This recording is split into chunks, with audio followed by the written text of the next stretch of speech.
Kumusta po mga kaibigan, mga kamag-anak, kahit hindi kaibigan, lahat ng kapwa-tao.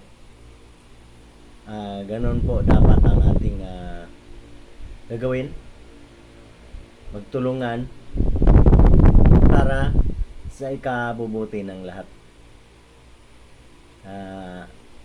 Hindi po pwede na ay yung iba kayod ng kayod tapos yung iba naman parang sumasakay na lang hindi na nagsisikap. Kailangan po magsikap ang lahat para umunlad. Walang siraan at suportahan ang tama. Kung mali, di batikusin. Gusto niyo ba talagang murang bigas? Yan ang pag-usapan natin mga kaibigan. Kasi ang aking channel, kahit na nakakaboring, magtsatsaga na ako dito. Kahit ko konti ang views. Anuin ko man yung marami akong views. Tapos hindi naman ako nakakatulong sa bansa, sa kapwa-tao. Kasi alam niyo ba yung mga balita? Di ba may ano na sa bigas? Tinatakda ang presyo. Bawal ka, dito tayo mga social media, bawal tayo makialam sa mga leader Pero pwede naman tayong magbigay lang ng koro-koro. Huwag natin na batikusin, bawal po 'yon. Magagalit si Meta. Ayun. Alam niyo ba yung yung tinatakdang presyo?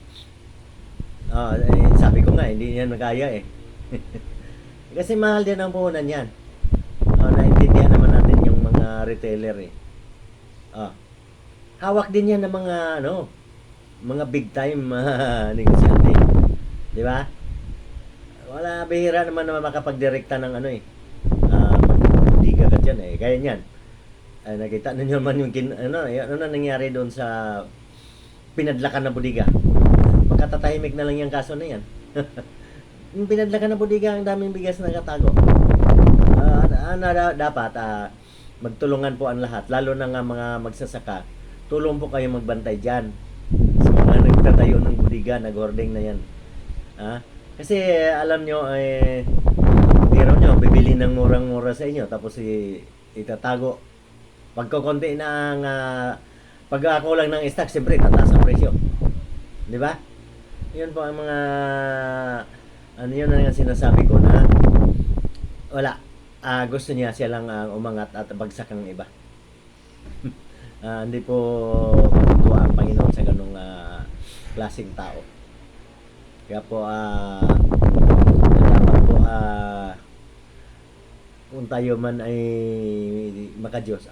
Kahit alam nyo, kung minsan mayroon naman tao na nga hindi nga pumupunta na simbahan pero napakabait naman ang kanyang puso. Alam nyo, di naman yan minsan meron naman na panay ang simba pero masama naman ang ugali. Sayang lang din. Di ba? Teka, tumukin na natin. Paano ba mapamura ang bigas? Magtulungan po lahat. Kaya nagmahal, kulang na talaga yung nagsasaka. Kasi nakapagkatapos lang ang kanyang anak. Sabi talaga nung anak ko, talagang magtrabaho ako kasi ang aking tatay, nakita ko kung gaano kahirap nung ako'y nag-aral. Iaahon ko siya sa hirap. Parang mahirap nga ang trabaho magsasaka. Kaya po umalis na po ang mga magsasaka na unti ng naunti. Tapos ang tao dumadami. Mga magsasaka, wag kung ganon. Kung talagang hindi maiwasan, siyempre, ganun nga, pag nakatapos ng anak, tingnan nyo naman, mga magsasaka, kulang pa rin yun yung anak nyo nakatapos, magpamilya din yun. Ako rin apat na ang anak ko nung tapos Kayod pa rin ako Dapat ganun din, kayod pa rin mga magsasaka. At saka, ang ating mga leader, bilisan ko na, malapit ang oras, ating mga leader, suportahan lagi ang mga magsasaka. Hindi ganyan, nabagantayan nyo ang bigas. Bantayan nyo kung paano ang kadami ang ating suportahan. Paabuno, kung paano, pautangin na wala nang interes sana eh. Oo, pautangin na walang interes. Basta magbayad naman kayo magsasaka kasi wala kayong utangin ulit. Hindi kayo nagbayad. Ganun po, dapat magtulungan. Tapos po, ang daming mayaman sa atin. Kung talagang hindi kaya ng ating mga leader, ang daming mayaman. Nakiusap ako sa mga mayaman. Magnegosyo din po kayo sa pagsasaka, pagtatanim. Oh, ang daming milyonaryo. Mag-invest kayo doon. Halimbawa, mayroon naman kayong, karamihan dyan, may mga farm nga, yung mga mayayamanin dyan eh. Magtuwa tayo kayo ng palayan. Kayo may puhunan eh. Tapos, siyempre, lalo na sa mga leader. Kahit kung siguro kung at siguro malugi ka ng konti, makatulong ka man lang sa bansa. Di ba?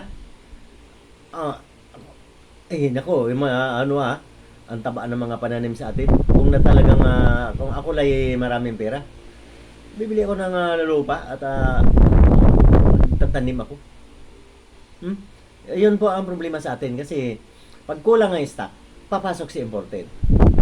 Pero kung marami tayong stock, yung mga hoarding na yan, saka yung mga mga imported, hindi yan makakapasok kasi marami tayong ani, mura sa atin. Kaya pumapasok sila, mahal sa atin, kulang stock eh. Yun lang po, malapit ng oras ganun po sana. Yun lang po ang solusyon. Mga magsasaka, sikap-sikap. At sana yung mga leader sana gawin na lang kayang swelduhan yung mga magsasaka. Kung swelduhan mo yan ng minimum, mabilis na yan. Ang sigla na niya. Kasi kung minsan kasi makipagsapalaran ka, malulugi. Pero wag lang mawala ng pag-asa. Mga magsasaka, sige lang. Para man lang makatulong sa sangkatauhan. Wag lang po isipin na kayo lang ang kakain. Kayong malang magsasaka. Ang dami po namin, kaming, hindi, mas marami ang hindi nagsaka, di ba? Kaya dapat talagang dagdagan ang pagtatanim. Dagdagan ang pagsisikap. At suporta ng ating mga leader. Yun lang po. Maraming salamat. Wala na tayong oras.